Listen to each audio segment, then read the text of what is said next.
28 फरवरी की सुबह पश्चिम एशिया से आई खबरों के बाद क्षेत्र में तनाव काफी बढ़ गया है। रिपोर्ट्स के मुताबिक यूएस और इजराइल ने ईरान के कई ठिकानों को निशाना बनाया।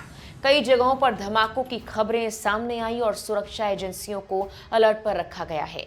इस घटनाक्रम के बाद पूरे क्षेत्र में स्थिति संवेदनशील बनी हुई है। ऐसे हालात में भारत के सामने सबसे अहम सवाल है, ईरान और इजराइल में मौजूद भारतीय नागरिक कितने सुरक्षित हैं, वहां उनकी संख्या कितनी है और सरकार उनकी सुरक्षा सुनिश्चित करने के लिए क्या कदम उठा रही है।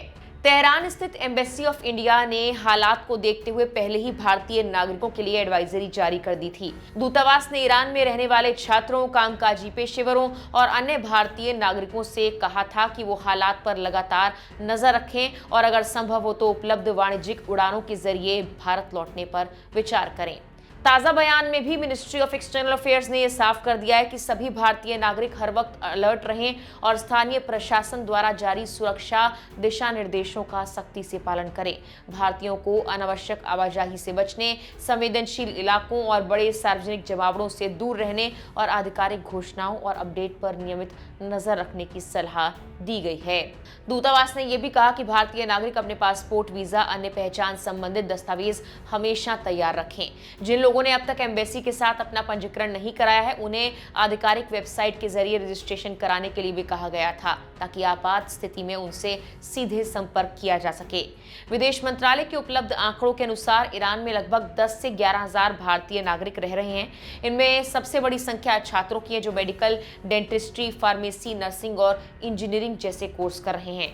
तेहरान, मशहद, इस्फहान, बंदर अब्बास और जाहिदान जैसे शहरों में भारतीय समुदाय की उपस्थिति ज्यादा है। बड़ी संख्या में भारतीय छात्र कम फीस और अपेक्षाकृत किफायती जीवन यापन के चलते ईरान का रुख करते हैं।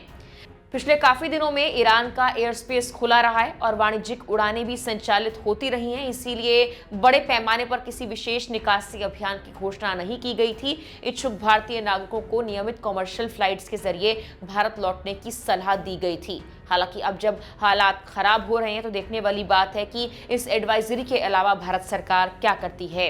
अब आते हैं इजराइल पर। हमलों के बाद एम्बेसी ऑफ इंडिया इन तेल अवीव ने भी भारतीय नागरिकों के लिए एडवाइजरी जारी की है। दूतावास ने कहा कि मौजूदा सुरक्षा हालात को देखते हुए सभी भारतीय नागरिक अत्यधिक सतर्क रहें और इजरायली प्रशासन और होम फ्रंट कमांड द्वारा जारी दिशा निर्देशों का सख्ती से पालन करें। भारतीयों से कहा गया कि वो अपने घर या कार्यस्थल के पास मौजूद सुरक्षित शेल्टर की जानकारी रखें। किसी भी आपात स्थिति में उन्हीं सुरक्षित स्थानों के पास रहें। अगली सूचना तक इजराइल के भीतर गैर जरूरी यात्रा से बचने की सलाह दी गई है। स्थानीय समाचार, सरकारी घोषणाओं और इमरजेंसी अलर्ट पर नजर रखने के लिए कहा गया है। किसी भी आपात स्थिति में भारतीय नागरिक 24x7 हेल्पलाइन के माध्यम से दूतावास से संपर्क कर सकते हैं।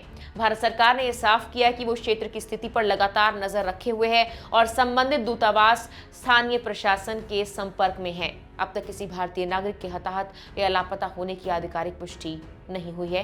पश्चिमी एशिया में बढ़ते तनाव के बीच भारत की प्राथमिकता साफ है, दोनों देशों में मौजूद हर एक भारतीय नागरिक की सुरक्षा सुनिश्चित करना और जरूरत पड़ने पर वक्त पर सहायता उपलब्ध कराना। फिलहाल के लिए इस वीडियो में इतना ही।